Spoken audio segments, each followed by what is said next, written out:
So today we got a question from Nick, who is a young coach. He's a purple belt, and he recently started helping coach at his gym.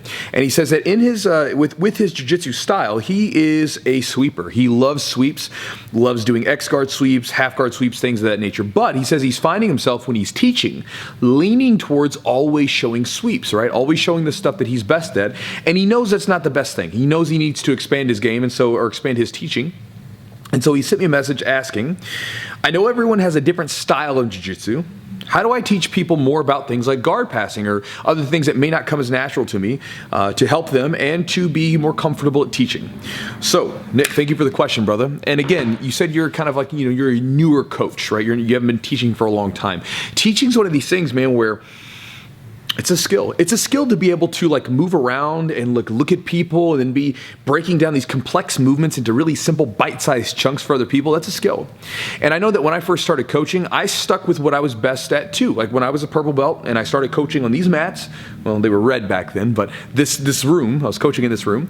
Back when I was a purple belt, I stuck to my best stuff, my guard passing and my kimuras, all the stuff that came very easily to me and the stuff that I knew good enough where I could actually, explain it to people well enough that they would be able to take it in. Now, eventually I kind of cut my chops teaching and was then able to articulate myself well enough that then I started to jump into other positions that I knew a little bit of, but maybe not as well as the passing. And then later on, as I got into it, I started to go off into other moves that I did not know really at all, but I started to learn more about them and teaching them to my students. So here's the thing, you're right, everyone does have a different jiu-jitsu style, and everyone has different bright spots to their game. Yours happens to be sweeps, right? You want to help your students, the people that you're teaching, find their own bright spots. You want to basically expose them to as much jiu-jitsu as possible so this way they can find something that works for them.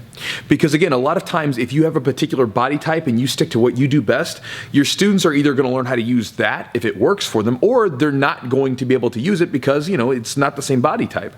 So for instance, with me now, I teach all kinds of stuff. I teach stuff that I don't even use very well. I try to learn it and I'll force myself to use it for a time so I can learn more about the position and have something to teach to the students. But at the same time, there's a lot of times where they're not moves I'm built for. For instance, like triangles. I can teach a damn good triangle, but triangles are not my best moves. And, that said, I've taught the triangle to students who have become really good at them. I remember one of my students years ago was a white belt and I did a class where I was teaching Ezekiel chokes with the gi on. I suck at Ezekiel chokes. I can make them work a little bit, but I'm just not that trained with them. I will not say I suck with them. I say that just for comedic whatever, but really I just haven't trained with them enough and really put enough time into them, and so I'm not that good with them, at least right now. And so with the Ezekiel choke, I taught it to a student, showed him the basics, he ran with it, and he was putting people out, like going to competitions and choking everyone with the damn thing. So again, just because you're not good at it doesn't mean you can't teach it. Now, if you want to teach these moves that maybe you're not as versed in, what I would suggest you do is force yourself to learn more. Because again, think of this as a coach. As a coach, you're basically this is the way I look at it. You're trying to fill your cup up with experiences and information so then you have something to give away to people. And so what I would say is you need to start focusing on some of these areas that don't come as naturally to you or aren't as easy for you. Like, you're good with sweeps. Give yourself a restriction for a while. Change the position up. Force yourself to work on passing. Force yourself to work on different submissions. Things like that. So this way, you can then give your students new information and you can find new details about stuff. For instance, when I was trying to learn how to use the flower sweep, I was literally a black belt, and for whatever reason, the flower sweep just never clicked for me. I remember I made this little restriction for myself where for a month, the only thing I did was a flower sweep. If I was going to sweep someone, it was going to be with the flower sweep. And so I spent a couple weeks not being able to sweep pretty much anyone, and I was playing from full guard, and then eventually I started getting the thing to click. I actually figured out how to make it work. Boom, started showing it to all my students. So I'm kind of rambling, but the idea is this. One, it's okay to start off teaching the stuff that you're comfortable with, but you've got to progress at some point.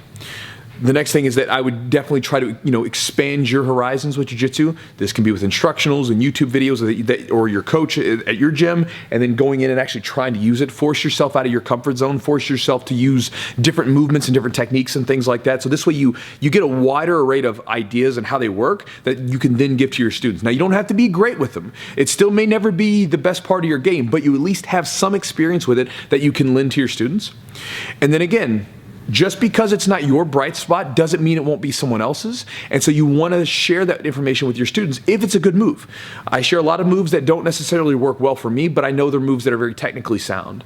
And the one thing that I do that helps me, and maybe this will be of use to you, is I put a rotating curriculum in. So basically it rotates every 1 to 2 weeks and we move to a different position. This way by a certain time, I'll have covered all the basic major positions in jiu-jitsu. We have a different one. Basically we've got our main curriculum going and then our beginners class has a different one going. And so this way we cover the bases afterwards. And so what you could do is you could maybe stick or institute that where you give yourself X amount of weeks per position, and then this will kind of force you out of your desire to want to show sweeps, and just make sure that you're prepared if you do that. Get some stuff together and show it to your students, that kind of thing. So anyway, hopefully that's useful to you, Nick. Good luck with your coaching, and I'll talk to you guys next time.